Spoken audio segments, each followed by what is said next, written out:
종교개혁, 이제 쯔빙길리의 종교개혁에 대해서 종교개혁의 3두 그 주자라고 할까 거두가 있습니다. 그래서 첫째는 이제 마틴 루터가 1517년 5월 31일 날 이제 95개조 학문 반박문을 이제 신학교 정문에 걸면서 시작되어 가지고 그 다음에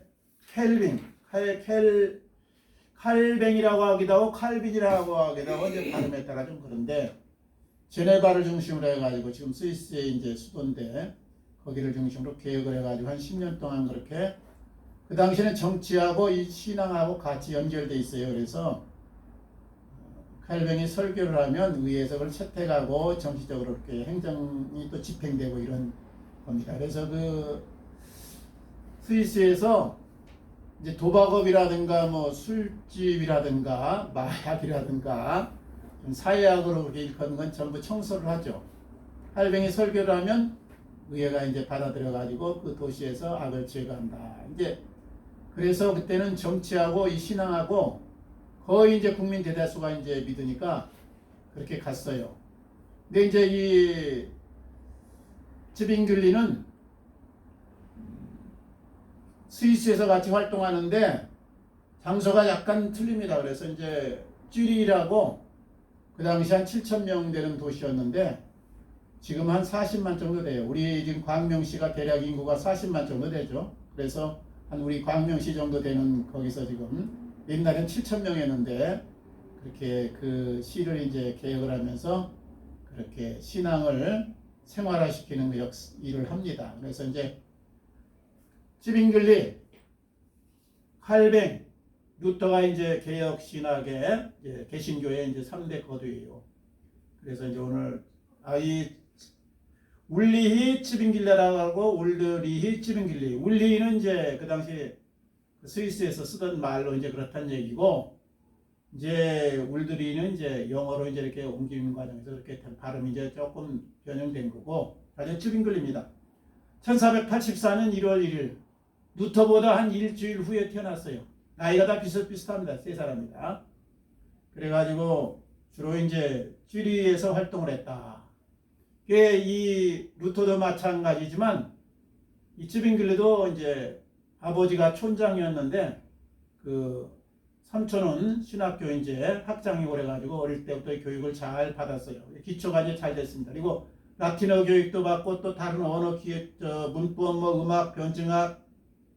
그 당시에는 이제 이 실학문이 별로 그렇게 등용을 못해요. 기술학이라든가 전기학이라든가 뭐 물리학 이런 건 천체학 그런 건 좀 약하고 주로 이렇게 인간관계, 또 신학관계, 변증학, 수사학, 뭐 말하는 법 이런 공부가 많았죠. 그래서 이제 이런 걸 다 기초 공부를 했습니다.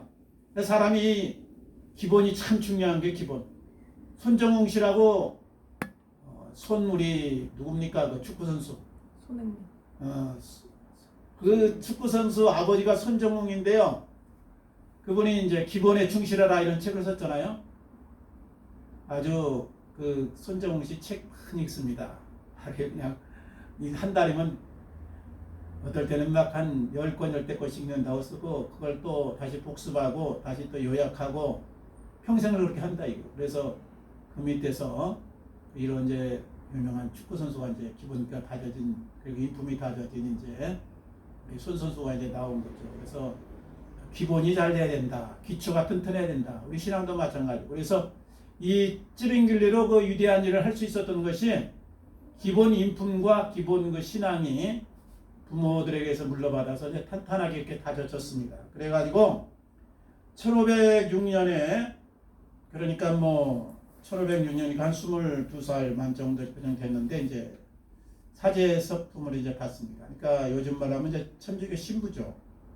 캐톨릭의 이제 신부가 돼가지고 활동을 하는 가운데 그 로스타무스라고 이제 역사의 그 예언자로 나오는 분이 있는데 그분이 이제 개혁신학의 또 거두예요. 이제 그때까지는 이제 활성화 안 됐지만 그분이 써놓은 이제 책을 여러 가지 보고 번역한 거 보고 이제 감동을 받아가지고 개혁신학에 대한 눈을 뜨기 시작합니다. 그래가지고 기초 학문이 있어가지고 35세 나이에 취리에 시민사제로 선임되었다. 그래서 이제 종교 개혁을 취리를 중심으로 이제 이렇게 일으킵니다. 당시 이제 7천 명이었는데 그 당시 참사위원들이 200명 수도사들이 있었다. 예, 24명의 참사들 가운데 이제 한 명이 되어가지고 사제 역할도 하면서 그 시의 여러 가지 행정도 이제 그 의견도 이제 관여하면서 그렇게 활동을 합니다. 그래서 그때는요, 이 신앙하고 이 정치하고가 맞물려 있었어요. 거기다가 이제 대다수가 이제 기독교이니까. 그게 가톨릭이냐, 아니면 이제 개신교 쪽이냐, 요 차이만 있었습니다. 그러니까 카톨릭은 보수고, 이제 개신교 측은 이제 개혁인 거죠. 근데 그 당시에 그 스위스는 못 사는 나라예요. 스위스가 역사적으로 보면 여기 먹고 살만한 게 없습니다. 뭐 바다가 가까운 것도 아니죠. 어업하기도 어렵죠. 날씨는 춥습니다. 그리고 주로 산악 지역이에요, 이게. 눈이 덮여 있어요. 알프스 산맥 뭐 아름답긴 하지만 뭐 경치 먹고 삽니까? 그러니까 할 게 없어, 이게. 농사에도 잘 안 되지. 어업도 별로 활성화 안 되지. 뭐 공업시설도 별로 없지. 그래가지고 주로 뭐 하냐? 먹고 살아야 되니까. 이제 싸웁니다. 주로 누가 싸우냐? 신교, 구교 싸우고 이제 이 나라 저 나라 이렇게 싸우는 거예요. 옛날에는 이제 힘 있으면 무조건 가서 점령에 들어가면 그게 장땡이에요. 알렉산더, 뭐 징기스칸, 뭐 로마의 시저 다 유명하다고 하지만 그 뭐 영적인 눈으로 보면 다 살인자들이거든요. 폭군이고 딴 사람들 막 싹쓸이하고 그런 사람들인데 어쨌든 그런 그 기조 아래서 일본도 우리나라 침략해갖고 먹어 들어온 거예요. 그냥 옛날에 그냥 힘 있는 자가 무조건 가서 촉칼로 그냥 싹쓸이하고 거기 있는 곡물 아니면 양떼들 막 다 잡아다가 그리고 그 주민들은 남자들은 죽여보고 여자 아이들은 데려다 노예 삼고 이게 그냥 보편화됐어요. 보편화돼서. 그리고 거기서 말 잘 타고 싸움 잘하면 영웅이다. 이제 영적으로 보면 아주 죄의 중에 괴수인데 그렇게 이제 칭호를 하고 그런 거죠. 근데 어쨌든 그런 시대였는데 이제 스위스 사람들이 용병으로 나가는 용병 한쳤으니까 이쪽하고 예, 독일하고 프랑스가 싸우면 한쪽은 독일로 나가고 한쪽은 또 프랑스로 나가고 돈 많이 주면 이제 그쪽 나가고 그러니까 나중 가서 싸움터에서 보니까 자기 형제들하고 동네 사람하고 같이 싸우는 거예요. 막 돈 받고 이제 서로. 그러니까 이게 참 얼마나 안타까운 거예요, 이게. 예? 싸움꾼이 돼가지고 돈 받고 서로가 자기 주민끼리 싸우고 있는 거예요, 이게. 그래서 이걸 목도하고는 이 찌빙길리가 강력하게 이걸 비판합니다. 용병 나가지 말아라. 죽고 사는 거 하나님한테 맡기고 있어야지 싸우러 나가서 형제를 죽이고 부모를 죽이게 되겠느냐. 옛날에 이제 스위스가 이렇게 못 사는 나라인데 지금은 이제 스위스가 제일 좋은 나라라고 이제 세계 사람들이 동경하는 나라죠. 장수국가 일본 1위, 2위가 저기 스위스, 3위가 우리나라. 세계에서 제일 좋은 나라 스위스. 이제 조금 있으면 우리나라가 이제 올라설 거예요. 우리나라가 지금 그렇게 위상이 올라섰습니다. 자, 어디가 이제 스위스는 깨끗한 나라, 경치도 깨끗하고 청소도 잘 돼 있고 사람들 마음도 깨끗하고 그리고 저녁 한 7시, 8시만 되면 싹 상가가 문을 닫고 가족으로 다 들어가. 술 먹고 고고장이고 뭐 그런 거 없어요. 그게 얼마나 좋은 나라입니까? 가정적이고 아주 그런 좋은 나라로 지금 했는데 지금 이제 점점 변질돼 갑니다. 외국 사람들이 관광을 하도 많이 와가지고 청소도 안 해놓고 이제 어지럽혀 놓고 돈도 길거리에 떨어지면 옛날에 안 주워가는 지금 주워가 버리고 무인상가가 많거든요. 무인상가 가서 막 훔쳐가 버리고 그러니까 점점 이제 스위스도 자꾸 바뀌는 중이에요. 근데 어떻든 그 중심에 이 찌빙길리하고 칼뱅이 있었다. 그 한 10년 동안 양쪽에서 제네바에서 칼뱅이 그렇게 개혁을 하고 정치적으로 행정적으로 이제 바꿔나가고 그 다음에 또 이 쥐리라는 도시에서 이 찌빙길리가 이제 이렇게 개혁을 해나갔다 이 말이죠. 그래서 이제 찌빙길리의 신학과 개혁이 있는데 이제 첫 번째는 성경의 기초에서 우리가 신앙을 회복해야 된다. 옛날에는 다 성경이 기초에서 해다가 중간에 자꾸 인간적인 것이 첨가되고 또 자꾸 변질되고 여러 가지로 오염되고 이래가지고 이제 여러 가지 쓰잘데없는 것들이 이제 붙은 거거든요. 그러니까 분살도 많이 붙었고 그리고 더럽혀졌고 여러 가지 변질되었다. 이걸 원래의 사도 시대로 첫 교회 순수 시대로 돌아가야 된다. 그러려면 성경이 중심에 서야 된다. 이걸 주장하신 것이 이제 찌빙길리예요. 그래서 성경으로 돌아가자. 성경으로 성경.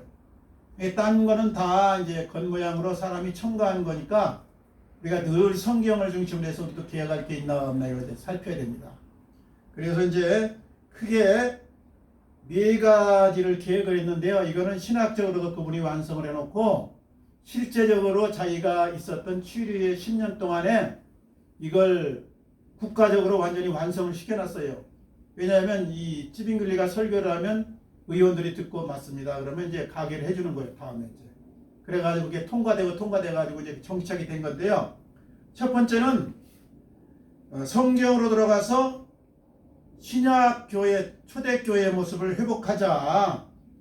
그러려면 성경을 우리가 알아야 되고, 그리고 그 성경 말씀으로 순수하게 들어가자. 그래서 이제 성경을 매주마다 주일날마다 모여서 읽고요. 그 다음에 강해 설교를 했습니다. 그냥 설명. 그 당시에는요, 이 미사를 드려서 미사하고 예배는 틀리다 그랬잖아요. 미사는 예수님의 십자가 사건을 반복하는 거예요. 형식에 치우쳐 있어요. 그러니까 엄숙하고 뭔가 분위기는 참 숙연하고 좋은데 이게 내용이 없어 별로. 그리고 예수님의 십자가 사건은 한 번으로 족하다. 반복할 필요도 없다 그랬는데 천주교는 계속 그것만 반복하고 있는 거예요. 그러니까 신부들은 이제 할 일은 별로 없죠. 뭐. 그냥 그 관리만 하고 가서 이제 위에서 내려준 대로 이제 그 사제 이제 예수님의 십자가 사건 계속 하고 성만 찬하고 이제 그것만 수행하고 말씀 준비는 할 필요가 없어요. 근데 이제 이게 잘못됐다. 그래가지고 이제 성경으로 들어가서 성경을 우리가 알고 그리고 이 성경 말씀대로 우리가 다시 회복하자. 이 운동을 벌였다. 이게 첫 번째로. 두 번째는 자국어 예배를 드렸다. 자국어 예배. 이게 예배를 드리는데 어떻게 드리냐면 라틴어로 신부들이나 추기경이 살라 뭐라 해놓고 라틴어로 또 설교를 합니다. 이게 뭐 알아들 수가 없죠. 이제 평민들은 자기들만 이제 알아듣는 거. 이게 우미라 정책을 쓴 건데 그래야 뭔가 신령하고 뭔가 차별화가 돼가지고 맞먹지 않는다 우리하고 이제 그런 그 계급 의식에 의해서 이제 그렇게 해놓은 거죠. 그래서 이제 교황이나 이 추기경 사제들은 이제 라틴에 능통해요. 그러니까 그걸로 이제 하니까는 통하는데 이거 뭐 서민들은 뭐 그렇다면 그런 것이지만 알 수가 있나. 성경 내용도 모르고 라틴어로 예배를 진행하니까 이게. 근데 그것이 신령하고 그래야 뭔가 무게가 있다. 그게 이제 언어의 우상이라는 건데요. 사람을 이제 우상으로 덮씌운 거죠. 어리석게 만드는 거죠. 이제. 그거를 자국 예배로 드렸다. 자국 예배로. 독일어는 독일어로 드리고 스위스는 스위스어로 드려야 된다. 그래야 개중들이 깨닫고 참으로 알지 않겠느냐. 그래서 이제 그걸 자국으로 이제 이렇게 하고, 그 다음에 미사는 잘못되었다. 그리고 신부도 결혼해야 된다. 결혼하지 말라는 게 없거든요. 원래는 이 신부들 추기경들이 결혼했어요. 그러다가 중간에 그 교황이 결혼하니까 가정사 돌봐야지 여러 가지 그러니까 선교도 제대로 못 가지 그러니까 결혼 안 하겠다. 그러니까 이제 따라서 결혼 안 하기 시작하거든요. 그래서 전통이 돼가 결혼 안 한 건데 아니다. 결혼 안 하니까 괜히 술만 먹고 고스톱이나 치고 엉뚱한 짓만 많이 한다. 실제로 이제 신부님들 중에 그런 분들이 많아요. 그래서 우리나라는 통계가 좀 미국 같은 경우는 한 20%가 파괴를 합니다. 중간에 이제 그만둬. 왜냐 술 먹고 문제 일으켰거나 어떤 여자하고 관계가 이제 소문났거나 그러면 이제 파괴하는 거죠. 근데 그것도 허용해요 이제. 근데 자어지간 그러니까 육신을 가진 이상은 결혼생활하는 것이 정상이다. 그래서 결혼 주장하고 그리고 이제 이 사제 이 제도는 잘못되었으니까 미사하지 말고 예배드리자 이걸 주장합니다. 강력하게. 그 다음에 이제 참된 교회와 거짓 교회에 대해서 찌빙글리가 이제 주장을 하는데 이게 참된 종교, 거짓 종교는 지금은 우리는 이제 기독교냐, 뭐 불교냐, 뭐 힌두교냐, 마호메트 이런 걸로 이제 구별을 해서 이제 기독교가 아니면 이제 거짓 종교다 이렇게 말하는데 그 당시에는 다 예수 믿으니까 신교냐 구교냐 이 차이에 이제 신교냐 구교냐 그리고 이제 삼위일체를 받아들였냐 안 받았냐 이런 이제 교리적인 문제 가지고 참된 교회, 거짓 교회 이렇게 구별하는데 천주교는 참된 교회를 베드로의 터 위에 세웠다 그래서 베드로의 무덤 위에 세워진 바티칸 성전만 교회만 참교회로 여기고 거기에서 인정하는 교회만 참교회로 지금도 여깁니다. 이렇게 우리 개신교는 참교회라고 안 그러죠. 이제 잘못된 교회니까 돌아와라 이제 그렇게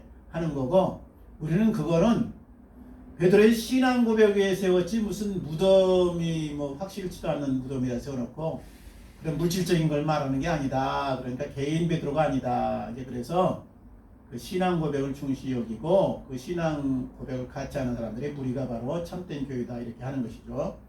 그래서 이제 삼위일체 하나님과 교제하고 그 다음에 말씀에 일치하는 교회. 그러니까 예배하고 요즘 말로 하면 삶이 일치해야 돼. 삶이. 우리가 신앙생활하는데 종교행위가 있고요.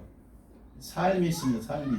우리 주님이 강조하고 사도 바울이 강조한 것은 사안제사들이라고 했죠. 사안제사 그리고 삶의 예배들이라고 했죠. 그러니까 종교행위는 뭐예요? 종교행위. 주일성수 이거 종교행위예요. 주일성수. 나쁘다는 게 아니에요. 이거. 헌금하는 거 이게 종교행위예요. 그 다음에 이제 전도하는 거, 봉사하는 거, 다 이거 종교행위예요. 그러니까 그거를 해야 되죠. 해야 되는데 그걸로 끝나면 참된 예배가 아니다. 이게 이제 우리 개혁신학의 아주 중요한 모토예요. 이게. 근데 우리는 좀 착각을 합니다.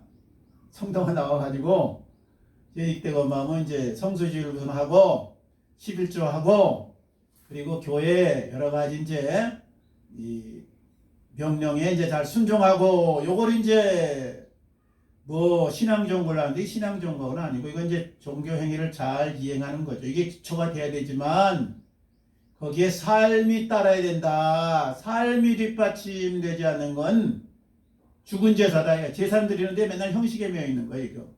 와서 예배만 드리고 그 다음에 찬송하고 11조만 하고 봉사만 하는 거예요. 그리고 나가면 엉망이에요. 나가면 엉망. 자기 멋대로 사는 거예요. 그냥.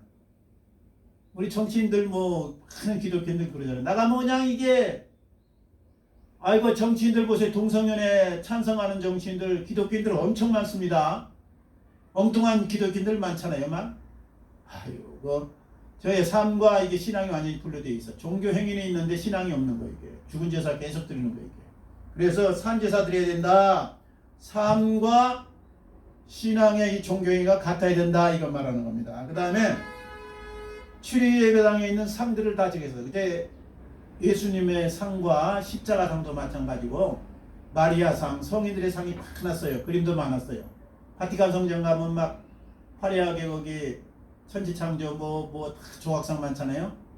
그거 다 없애야 된다. 인간은 약해서 그걸 물질화 시켜놓는 순간 거기 가서 고개 숙이고 기도하고 복 달라고 그런다. 상 없애야 된다. 그래갖고 상을 싸고 없었어. 상을. 그래서 마리아상, 십자가상 우리 이쪽에서는 이것도 십자가상도 없애라고 그래. 그러니까 괜히 십자가 뭐 들고 있으면 마귀가 물러가는 게 아니잖아요. 믿음이 있어야 물러가고 예수 이름을 의지하고 우리가 영적 권세가 있어야 물러가는 거지. 무슨 뭐 저기 드라큘라처럼 십자가 딱 비치면 물러가고 이거 아니라고요. 그러니까 이 물질화 시키는 순간 하나님의 은혜와 주님의 은혜의 역사를 제한시키니까 그러지 말자. 그래서 이제 상을 다 없앱니다. 그거를 이 주리에서 이제 이 찌빙길리가 설교를 하니까 의회에서 다 통과시키는 거예요. 그래가지고 주리가 완전히 개혁이 됩니다. 그래서 10여 년 동안 그렇게 했는데 이제 우리가 이 천주교에서 이제 크게 보존된 건 이제 두 가지 이제 지적하는 게 뭐냐면 미사드리면 안 된다. 미사드리면 미사는 뭐야? 계속 구약의 제사 드리듯이 십자가 사건을 재현하는 거예요. 이게. 그러니까 잘못했다. 이제 찌빙길리가 강력하게 주장한 거예요. 미사드리지 말아라. 그럼 뭐하냐? 구원받은 것에 대해서 감사하고 하나님께 찬양하면서 예배드려야 된다. 예배드려야 된다. 그리고 그걸 삶으로 살아야 된다. 주님의 마음으로 살아야 돼. 주님의 삶에서 주님의 마음으로 주님의 정신으로 하나님의 이 뜻을 따라서 이걸 점검하면서 하나님과 늘 바라는 거예요. 나만 막 기도 시간 몇 시간 했다 그게 의미가 있는 게 아니고 그 기도도요 우리가 잘 분별해야 되는데 기도할 때요 달라고 너무 해서 하면 안 되는 거예요. 아버지가 다 아셔. 그러니까 육신의 것은 너무 구하지 말고 영적인 것만 구해요. 아버지 내 마음에서 분을 취하시고 내 마음에서 탐욕을 저하시고 예수의 그 거룩성과 그리고 인자함과 예수님의 사랑의 마음 그리고 오래 참음의 마음 성령의 그 은혜를 구하면서 그걸 달라고 자꾸 그래야지 물질 달라고 안 그래도 하나님이 다 하셔. 그러니까 그거는 구하지 말라 주님도 말씀하셨으니까 그래야 되는데 우리는 요거 한계를 못 벗어나니까 삶과 예배가 종교행위가 같이 가야 된다. 이걸 강조합니다. 그리고 이제 이 주리에서 찌빙교회가 활동하는데 이제 제한이 있어요. 그 당시에는 천주교에서 갑자기 넘어오기 때문에 획기적인 이게 그리고 사제였어요. 원래가 이제 신부였기 때문에 이걸 획기적으로 이제 완전 개혁을 못하고 아쉬운 점인데 이제 몇 가지 여기 나온 대로 성찬관은 우리 천주교에서는 이제 이렇게 화채설이라고 그러죠. 예수님의 피와 몸으로 변화된다 순간적으로. 근데 이제 그거는 좀 안 맞다 그래서 그렇게 사익형이 남지 않은데 이제 이분은 임재설을 많이 주장해. 임재설 쪽에 무게를 둬. 그래서 임재설은 뭐냐면 주님이 이제 친히 그 떡과 포도 이제 임하신다. 이제 그것 있기도 하고 없기도 하는데 자 그렇게 했어요. 그리고 이제 우리 그 켈빈 선생은 이제 기념설을 말하는데 기념하기 위해서 이제 하는 거다 이렇게 하기 때문에 거기서 약간 차이가 나고 그 다음에 회중 찬성을 불허했어. 옛날에 이제 천주교가 회중이 이제 이게 참여하는 게 아니고 그냥 신부가 다 이제 주장하는 거거든요. 그러니까 찬송가도 부르면 안 된다. 이제 천주교의 전통에 의해서 이제 그러니까 그대로 그냥 찬송가 안 부르지 말자. 이제 그렇게 한 것이 좀 개혁을 덜 한 것이고 그 다음에 이제 교회와 국가를 분리를 안 시켰어. 교회가 그 국가다.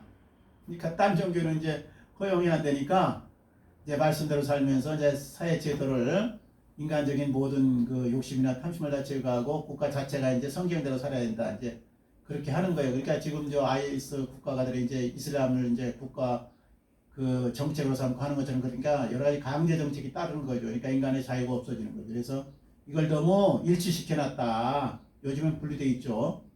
그 다음에 이제 마리아 동정녀설. 천주교는 마리아가 예수님 낳고 계속해서 동정녀로 있었다 그래요. 동정녀로 있었다. 그러니까 예수님이 뭐 다른 야고보를 하던 다른 형제들은 인정을 안 합니다. 그냥 그렇게 기록해 놓은 거다 이렇게 생각해요. 그래서 마리아는 영원토록 동정녀였고 그리고 승천했다. 약간 성경이 없는 허무맹랑한 것을 이제 가상적으로 이렇게 집어넣은 거죠. 환상을 받는지 어쩐지는 모르겠지만 그래가지고 동정녀라고 이분도 쭈빙길로도 사제였으니까 그걸 그대로 믿은 거예요. 아직 누가 그렇게 주장한 사람이 없으니까. 그래가지고 영원한 동정녀로 있었다. 그래서 이제 예수님의 육신의 형제들을 이제 부인한 거죠. 그게 좀 아쉽다. 그 다음에 이제 사제 용어를 썼다. 사제라는 건 뭐예요? 이게 제사장이라는 뜻이거든. 제사장. 신약에 사제가 필요합니까? 필요 없습니까? 필요 없어요. 이게 하나님과 우리 사이에는 예수 그리스도가 온전한 중보자예요. 그러니까 기도를 해도 가서 고해성사 할 필요 없는 거예요. 고해성사 하면 시험 들어요. 이거 괜히 사람한테 가서 이렇게 잘못했는데 그러면 이제 그 친부가 거기에 대한 보석을 해야 되니까 뭐 금식하라든가 헌금하라든가 가서 용서 빌고 어떻게 이제 뭐 고행을 좀 해라 이렇게 가르쳐 주는데 필요 없다 이거죠. 필요 없다. 그 신부 말 따르면 안 된다. 사제는 필요 없고 오직 하나님과 우리 사이의 중보자는 예수 그리스도를 족하고 기도할 때도 모든 그 하나님의 뜻을 할 때도 내가 직접 나가라. 예수 그리스도 보혈의 피를 의지하고 직접 나가라 이거예요. 근데 사제를 용인했다 이거예요. 왜냐 자신이 사제였으니까. 그래가지고 한계가 있다 그래요. 이제 이게 한 너댓 가지가 이제 한계가 있다. 근데 천주교가 우리하고 이제 완전히 틀린 거는 예배가 틀리고요. 그러니까 캐톨릭은 지금도 미사를 드려요. 이거 미사라는 건 뭐냐? 2000년 전에 있었던 예수님의 십자가 사건을 그대로 재현하는 거예요. 우리는 예배를 드리는 게 예배는 뭐냐? 하나님 앞에 구원받은 확증을 가지고 감사하고 찬송하고 앞으로 우리가 어떻게 사는 것이 정말 중요한가 여기에 대한 말씀에다 중점을 두는 게 이게 개신교 예배예요. 그래서 엄밀하게 말하면 다시는 이 미사가 필요 없는 거예요. 왜 미사를 왜 드리고 맨날 그것만 하고 있는지 모르겠어요. 계속 모이면 미사만 해. 그 입장에서는 편하죠. 그것만 반복하니까 숙달돼가지고 엄숙하고 분위기는 잘 좋은데 하나님 뜻은 이건 아니다 이거죠. 히브리서 보면 다시는 제사 드릴 필요 없다고 그러잖아요. 그러니까 잘못됐다 이거 있고 그 다음에 이제 이 사제 앞에 가서 고해성사하는 거 그리고 절대적인 교황 무호권 교황의 말은 하나님의 말씀이다 이렇게 말하면 되겠습니까? 이게 교황도 부패하고 잘못됐으면 끌어내려야 된다. 이게 이제 정당한 거죠. 하나님이 쓰시다가 이제 그만 폐기하시는가 보다. 그리고 교황제에서 내려야 되는데 그 교황제는 종신직이죠. 종신직. 그래가 죽을 때까지 하는데 이제 쉽게 말하면 약간 치매가 와도 교황할 수 있는 거예요. 그러면 엉뚱한 짓 할 수 있죠. 그러니까 인간은 어디까지나 죄성이 있다는 것을 잊지 말고 육체가 있을 때는 우리 이 목사나 신학자들은 이게 사제가 아닙니다. 이게 제사장이 아니에요. 제사가 누구야? 내가 제사장이 내가 이제 만이 제사장이 만이 제사장. 이게 개신교의 핵심이에요. 핵심. 내가 하나님 앞에 직접 나가서 말씀도 받고 하나님과 직접 교제할 수도 있고 역사할 수도 있고 뭐 중보자인 뭐 누구를 통해서 안수기도 받아야 된다 그거 없어요. 근데 자꾸 우리나라가 조금 잘못돼가는 이 개신교가 옛날 구교로 자꾸 환원하는 거예요. 환원. 그러니까 주의 종이 뭐 주기가 있다 뭐 있다 이거 다 인간적인 겁니다. 이거. 그러니까 가르치는 직이냐 그러면 헌금 관리하는 직이냐 봉사하는 직이냐 아니면 여러 교우를 돌아보는 장로직이냐 이런 차이만 있다. 계급은 아니다. 천주교의 계급에서 이제 평등 사상으로 내려와서 이 개신교가 그래서 자본주의와 민주주의가 발달됩니다. 개신교가 있는 나라는. 예, 천주교 국가들은 이런 게 약해요. 상대적으로 약해. 그래가지고 켈빈이 자본주의 누구나 다 이제 하나님 앞에서 다 재물을 가질 수 있고 노력하면 되고 그다음에 만인 세상과 똑같다. 이 평등 사상을 이제 이야기한 겁니다. 그래서 우리가 취리를 이제 개혁하기를 시위해서 개혁을 거의 완성해 갔는데 이 천주교에서 가만히 보고 있을 수가 없지. 이제 전부 다 이제 개신교화 돼가니까 나라들이 싹쓸이하겠다. 켈빈도 있고 지금 독일은 루터가 있고 여기 취리에는 지금 쯔빙글리가 있으니까 이게들이 이제 더 이상 불길이 번져가지 못하도록 잡아야겠다 해갖고 천주교에서 주축이 된 칸톤 군대가 공격을 해옵니다. 공격을 해와. 이제 신상 로마 제국의 그 황제가 말이죠. 이 천주교의 사람이니까 합세해가지고 이쪽으로 공격해오는 거예요. 이제 본거지로 이제 급습하자 그래가지고 그때는 이제 급습하면 종교 전쟁이지만은 다 죽여버리는 거예요. 천주교는 개신교 다 죽이는 거예요. 또 영국에서 또 개신교가 잡을 때 천주교도 죽여버리고. 그러니까 메리 여왕과 이제 그 뭐예요 이제 그 다음에는 여자 이제 엘리자베스 여왕하고도 치열하게 죽이는 이것이 신교와 고교의 싸움입니다. 이게 쉽게 말하면. 그래서 이제 순교자를 많이 냈는데 취리도 이제 침입해 왔어. 여기 찌빙글리 죽여야 된다. 그래가지고 침입해가지고 46살이었는데 이제 할 수 없이 이제 군대가 오니까 군대를 이제 소집해가지고 나가는데 그때 군목으로 나가서 이제 여기는 지금 뭐라 그랬어? 채플린. 그러니까 군목이라고 좀 말하면 군목으로 나가서 병사들에게 이제 기도해주고 여러 가지 위로해주는 걸로 나갔다가 병사들이 어려움 당해서 부상병 구출하러 갔다가 거기서 이제 전사합니다. 그래서 상대방이 얘가 이제 마귀 대장이다. 이제 그렇게 이제 천주교에서는 이쪽을 그렇고 이쪽에서는 그쪽이 또 마귀 대장이라고 그러는 거예요. 서로가 마귀라는 건 영적인 거기 때문에 사람이 아니 그래가지고 이 사람을 죽여가지고 완전히 불태워가지고 가루를 공중에 뿌려버립니다. 흔적도 없애라 그래가지고 천주교 쪽에서 그런 거지 그 군대들이. 그래가지고 46세에 안타깝게도 그 생애를 마감합니다. 참 그 무덤도 광고도 없이 이제 그렇게 됐는데 얻어둔 뜻 있는 일을 그렇게 하고는 종교개혁 이렇게 하고 스위스를 그것이 하나님의 그 희생의 제물이 돼가지고 스위스가 그 이후에 이제 개혁이 완전히 이제 개신교로 돼가지고요. 이제 유럽을 갖다 변화시키는 이제 초성 역할을 하는 거죠. 그래가지고 이제 붕의 불길이 이제 확 터집니다. 이게 희생이 있은 다음에 사그러지는 것이 아니라 하나님의 은혜. 그래서 오늘날 이제 아름다운 이 스위스가 되었고 그리고 개신교가 유럽에 뿌리를 내리게 된 겁니다. 오늘 우리 찌빙기를 통해서 우리가 늘 성경 중심 그리고 잘못된 제도나 잘못된 변질된 것을 우리가 걷어내고 하나님 앞에 직접 나가서 사람을 의지하지 말고 믿음 바로 우리가 살면서 다시 하나님의 원언을 회복하고 승리하시길 바랍니다. 같이 기도하겠습니다. 감사합니다. 하나님